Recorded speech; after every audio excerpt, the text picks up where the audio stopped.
But here's the thing. Besides the ATS, people are applying for jobs they're just, let's face it, not qualified for. And if hundreds and hundreds of people are applying for the same job, they're not going to magically look at your resume and go, oh, this David guy, I think we'll give him a chance. No, because there's hundreds of people that have the skills, and somebody with a lights out LinkedIn is going to get seen by more recruiters because you're probably going to learn a lot more about them, how they got the things done. You're going to learn how they actually did it. Welcome back to another episode of the Who You Know Show podcast, where what you know is important, but who you know can make all the difference in your business, career, relationships, and life. My name is Trevor Houston, and on this show, you'll learn the strategy, grit, and mindset it takes to overcome obstacles so you can level up in your career, recover your cash flow, and live the life of purpose that God intended for you. Don't forget to look at the mic drop moments time-stamped in the show notes below. And if you've enjoyed today's episode, make sure to pay it forward, subscribe, and leave an honest review so we can improve. Thanks for listening. My name is Trevor Houston, and please enjoy this episode of the Who You Know Show.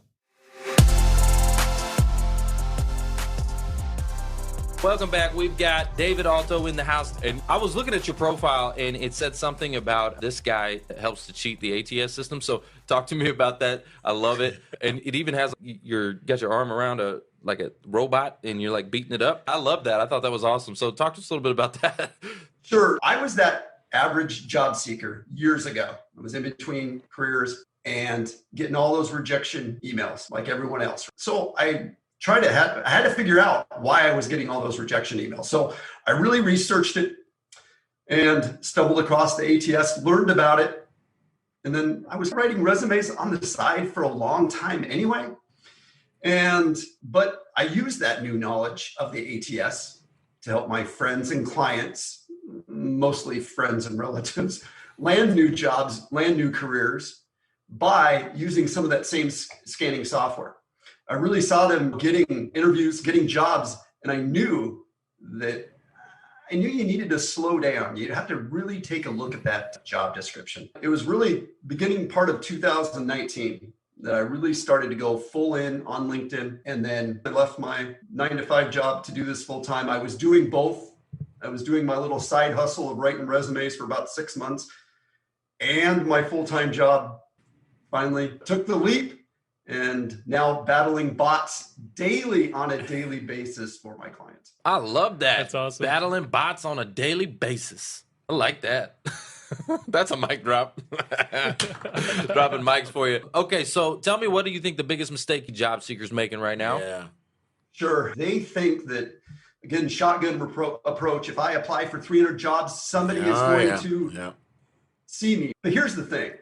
Besides the ATS, people are applying for jobs they're just, let's face it, not qualified for. And if hundreds and hundreds of people are applying for the same job, they're not going to magically look at your resume and go, oh, this David guy, I think we'll give him a chance. No, because there's hundreds of people that have the skills. So first of all, please apply for jobs that you're qualified for, and see those missing hard skills, keywords, terminology, and you put them in your resume. You don't have to revamp your resume every time. It's just slightly adding. And there's so many software programs out there that you can use literally for free. But if you're the average job seeker, you could spend just a little bit of money. Now, yes, you still want to network. You still want to network on LinkedIn, but making sure you get past the ATS. I mean, my clients tell me on a daily basis, I've been lucky. I just achieved, I'm going to humble brag for just a second. Go for 175, it. Come on. 175 recommendations on LinkedIn. Why? Okay. One, I write a lot of resumes, but my clients get interviews. They get jobs. Okay. And it's because I use the software against the software. Nice. Okay. So you use the software against the software, you get the interview, and then you get a recommendation. See, you're working for recommendations, man. We're working for donuts. Okay, that's what we work for. So over here in this network, when people land a job, they share donuts with us, and we get fat and jolly, and we're living good. Hey, I got a question for you. What is more important, do you feel like? I know they're both important, okay? But which one is more important to you? What do you think is more important, the optimizing your resume or optimizing your LinkedIn profile? Because you do both. Yes, I do. To be honest, last week, a little speaking engagement I did in Florida, I really talked about both having an amazing resume that can get past the ATS and amazing LinkedIn profile is really the perfect marriage together. I think you have to have both. You got to put that LinkedIn URL on your resume. They're going to go to your They're going to go to LinkedIn, yeah.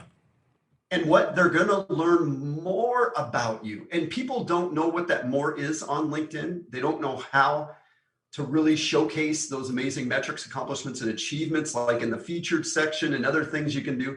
And they just don't know. And somebody with a lights out LinkedIn is going to get seen by more recruiters.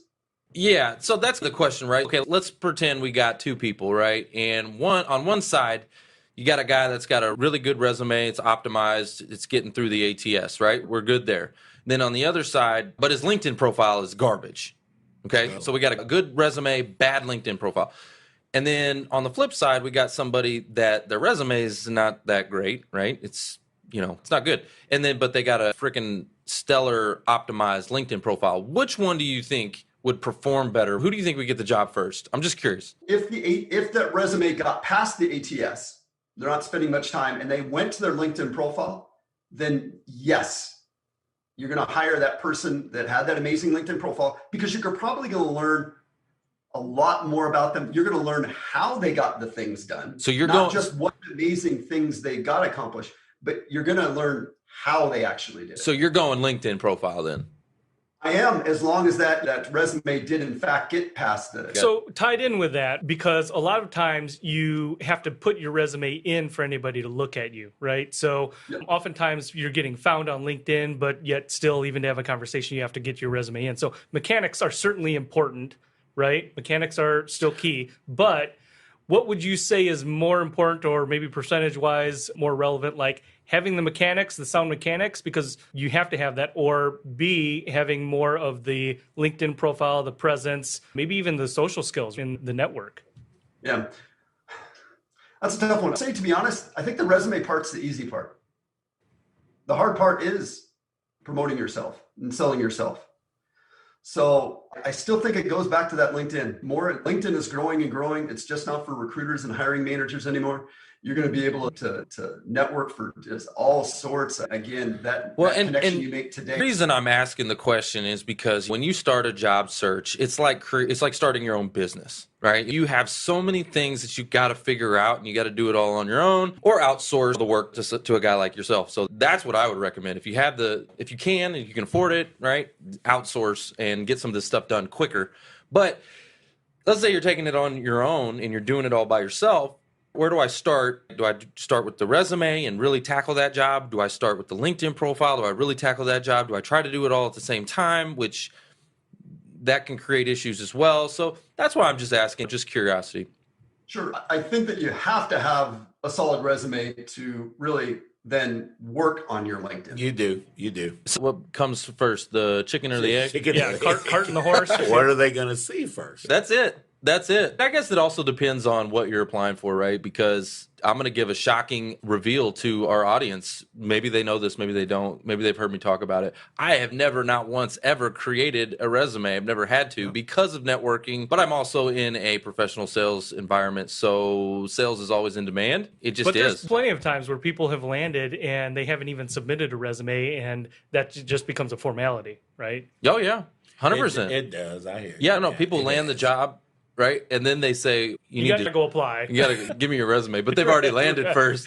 Yeah. I was curious. It's fun to think about those things, but ultimately you need it all. So what I would recommend for people to do is to go ahead and save some time by outsourcing to a guy that is an expert. And this guy beats up ATS systems is all I'm saying. I want to mention that and give both you, David, and all the other professionals that are helping job seekers, and there may be some expense to it. We haven't talked about this in a while, but think about how much you make. Think about how much you make per month, per year, and think about getting help in that, shortening the time, maybe 30, 50% more time or less time that it takes you to get landed.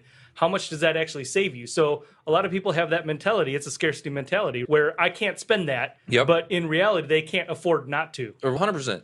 Yeah, think about it. So if you make $10,000 a month, okay, every month you're out of work is $10,000. You're costing yourself. So let's say in the very beginning, I go all in and I'm like, man, I'm getting some support. I'm getting a career coach. I'm getting the resume done. I'm getting my LinkedIn profile optimized, and it may cost me a few $1,000. Well, then guess what? You're going to be way ahead of the game than if you're doing it on your own. You will shave months, plural, off of your job search. You will save tens of thousands of dollars in the long run rather than doing it on your own, right? So anyway, what is your thoughts on that? Obviously, this is what you do, David.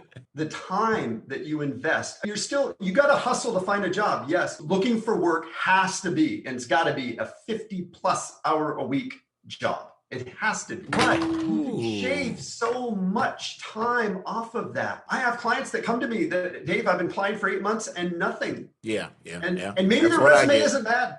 Maybe I just give them a couple tweaks, and guess what? Now they're landing interviews.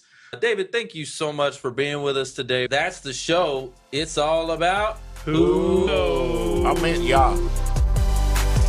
Thanks for listening to the Who You Know Show podcast. My name is Trevor Houston, and if you've enjoyed this episode, consider subscribing wherever you listen and leave us a positive review to help us keep the mics on in the studio.